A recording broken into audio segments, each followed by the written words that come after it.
Hello guys, welcome और welcome back to लॉगरी। I hope all you are doing great. आज हम discuss करेंगे कि JMI 5 इयर्स जो मॉक टेस्ट है उसका आप एनालिसिस कैसे करो ताकि आप इंक्रीज देख सको अपने स्कोर के अंदर। This strategy is very very important and अगर आप ये नहीं अप्लाई कर रहे हो इसका मतलब आपको जामिया में एडमिशन चाहिए ही नहीं है। बिकॉज बहुत सारे बच्चे जो हैं वो जो सिलेबस है वो भी कंप्लीट करेंगे, क्वेश्चन प्रैक्टिस भी करेंगे, ठीक है ना, और यहीं पर आकर रुक जाएंगे। देखिए, आपको इसके अलावा it is very very important कि आप रिविजन करें और साथ ही में इट इज़ वेरी इंपॉर्टेंट कि आप मॉक टेस्ट सॉल्व करें। आपको अटेम्प्ट करना आना चाहिए मॉक टेस्ट को। जो प्लान ऑफ दी डे है वो आप अप्लाई करें। अगर आपको फ्रेश वीडियो चाहिए तो कमेंट्स में बता दीजिए। एंड प्लस यही मॉक टेस्ट को आप एनालाइज करें और जो वीक टॉपिक्स हैं उन पे काम करें। अगर आप ये सब चीज़ें नहीं कर रहे हो तो इसका मतलब आप एडमिशन को नो बोल रहे हो, ठीक है ना। बहुत सारे बच्चे बोलेंगे नहीं नहीं जी, हमने सिलेबस कंप्लीट किया था, हमने क्वेश्चन प्रैक्टिस करी थी, हमने रिवीजन किया था, बट मॉक टेस्ट हमने सॉल्व नहीं किया था, पेपर हमने पहले दिन वहीं पर जाके दिया। That is not right. Mock test attempt करना भी ज़रूरी है और उसका नेक्स्ट स्टेप जो है एनालाइज करना भी ज़रूरी है। वीक टॉपिक्स निकालने ज़रूरी है और वो कैसे निकाल सकते हो वो हम इस वीडियो में बात करने वाले हैं। मॉक टेस्ट का लिंक जो है वो डिस्क्रिप्शन बॉक्स में है। लॉगरी के मॉक टेस्ट आपको अवेलेबल करवाए गए हैं। जून 2024 से लेकर के मई 2025 के करंट अफेयर्स MCQs आपको बिल्कुल फ्री ऑफ कॉस्ट यहाँ पर मॉक टेस्ट के साथ जो है अवेलेबल करवाए जा रहे हैं। और इस एग्ज़ाम के लिए, जामिया के लिए करंट अफेयर्स बहुत ज़्यादा ज़रूरी हैं, तो ज़रूर बाय करें और क्वेश्चंस को अटेम्प्ट करें। अब यहाँ पर स्टेप 1 क्या है, कहाँ से सॉल्व करना है, loggery.in/learn। Direct link of the mock test is in the description box, जाइए वहाँ से आप इनरोल कर सकते हैं। देखिए यहाँ पर when to solve, during the day के टाइम पर आप सॉल्व करें। उसके बाद sit on a table and chair, let the noise be there, keep a watch, analog watch रखिए अपने साथ, एक नोटबुक रखिए जिसके अंदर कोई क्वेश्चन आपसे लग रहा है ना कि यार ये बाद में देखेंगे, तो वो आप नोट करो कि यार ये ना मैंने, अच्छा ये टॉपिक तो मैं भूल ही गया, ये हो गया। अगर आप लिस्ट बनाते रहेंगे ना तो आपको डर नहीं लगेगा।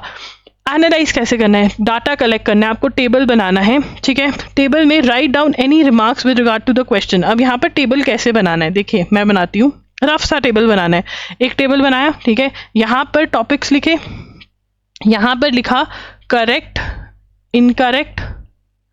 देखो करेक्ट का हमें कुछ लेना ही नहीं है, हम लिखेंगे 2 ही सिर्फ। इनकरेक्ट हुआ और जो हमने गेस किया, चाहे गेस करेक्ट भी हुआ, ठीक है ना। अगर वो टॉपिक मुझे नहीं आता है तो मुझे वो देखना पड़ेगा, ठीक है ना। अब इनकरेक्ट में मैं टॉपिक का नाम लिखूंगी, IC लिखूंगी और फिर यहाँ पर रिमार्क्स लिखूंगी मैं, ठीक है ना। या फिर मैं ये भी कर सकती हूँ, इसको और छोटा बनाने के लिए और मैं वो करने के लिए मैं यहाँ पे लिख दूँ IC और गेस, ठीक है। और यहाँ पर मैं रिमार्क्स लिख दूँ अपने, ठीक है। मान लो पहला टॉपिक करंट अफेयर्स का था, ठीक है। वही करंट अफेयर्स गलत हो गया, मुझे नहीं पता क्यों गलत हुए, पर मैंने ये क्वेश्चन नहीं पढ़ा था। बट मुझे इतना पता है कि मैंने जून 2024 से लेकर दिसंबर 2024 के करंट अफेयर्स नहीं किए।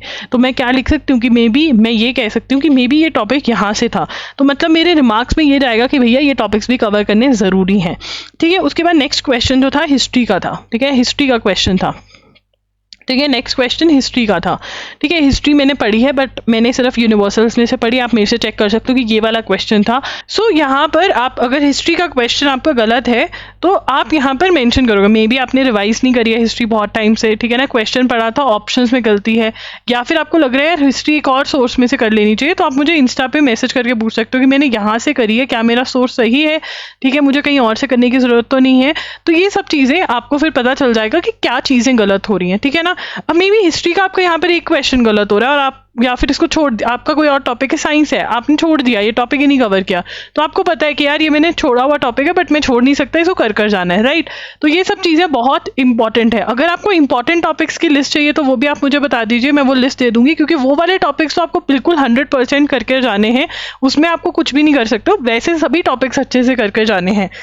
प्लान ऑफ एक्शन क्रिएट करो कि यार मुझे इसको रिवाइज करना है टॉपिक को, उसी से हो जाएगा। स्टडी फ्रॉम स्क्रैच करना है, कुछ टॉपिक्स जो होंगे वो इंटायर करने पड़ेंगे, कुछ जो होंगे उनके कुछ पर्टिकुलर चीज़ें ही करनी पड़ेंगी। जैसे पजल टेस्ट है, उसमें मे बी आपके सिटिंग अरेंजमेंट वाले गलत हो रहे हैं तो आप वही करोगे, इंटायर टॉपिक नहीं करोगे, पर्टिकुलर क्वेश्चन करोगे। बट अगर सारी टॉपिक्स गलत हैं तो इंटायर टॉपिक करोगे। रिवाइज करना है, स्टडी फ्रॉम स्क्रैच, कवर ही नहीं किया है तो कवर करोगे।